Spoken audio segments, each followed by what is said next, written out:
साथियों नमस्कार। उम्मीद करता हूँ आप सभी शानदार होंगे। तो फ़िलहाल अभी सुप्रीम कोर्ट का एक वर्डिक्ट आया है रिजर्वेशन को लेकर।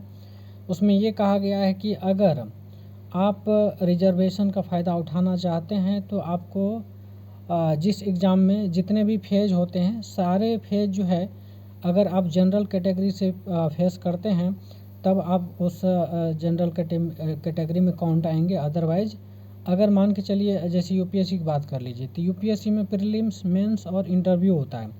अगर मान के चलिए प्रीलिम्स जो है आप एससी कैटेगरी से जो है पास किए हैं, ठीक है, और जो है फिर आपने एससी कैटेगरी का एडवांटेज उठा लिया है, फिर आपको मेंस में भी आपको एससी का ही फ़ायदा उठाना पड़ेगा और इंटरव्यू में और फाइनल लिस्ट में भी एससी के हिसाब से ही आपको फ़ायदा मिलेगा। उसी टाइप से एसटी है तो उसी है ना, आपको एसटी का फ़ायदा मिलेगा अगर आप एक भी जगह कहीं न कहीं एसटी का फ़ायदा उठाया है तो, ठीक है। उसी टाइप से अगर ओबीसी है तो ओबीसी में जैसे नॉन क्रीमी लेयर का तो सेम क्राइटेरिया है।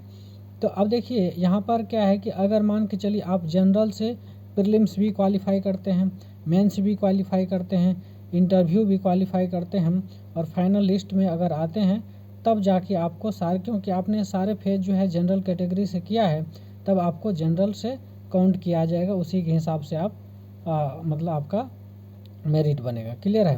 तो ये चीज़ जो है यूपीएससी का सुप्रीम कोर्ट का वर्डिक्ट है। और कहीं न कहीं अब यही होता है कि इसमें बहुत सारे लोगों को कन्फ्यूजन रहता है, तो मेरे ख्याल से किसी भी तरह का कन्फ्यूजन नहीं होनी चाहिए, ठीक है। बस ये है कि एक या तो आप सारे फेज जो है जनरल कैटेगरी से करिए, या फिर अगर एक भी जगह पर जैसे प्रीलिम्स आपने एससी से किया है, ठीक है, तो आपको जो है मेंस भी एससी के हिसाब से ही कट ऑफ निकलेगा, ठीक है। इंटरव्यू का भी और क्या कहते हैं फाइनल लिस्ट भी उसी के हिसाब से आपका कट ऑफ निकलेगा, ठीक है। इसमें किसी भी तरह का कन्फ्यूजन नहीं होना चाहिए। Thank you so much. और सीसैट का क्लास JKD-IAS पर चलता है तो वहाँ पर आप ज्वाइन कर सकते हैं।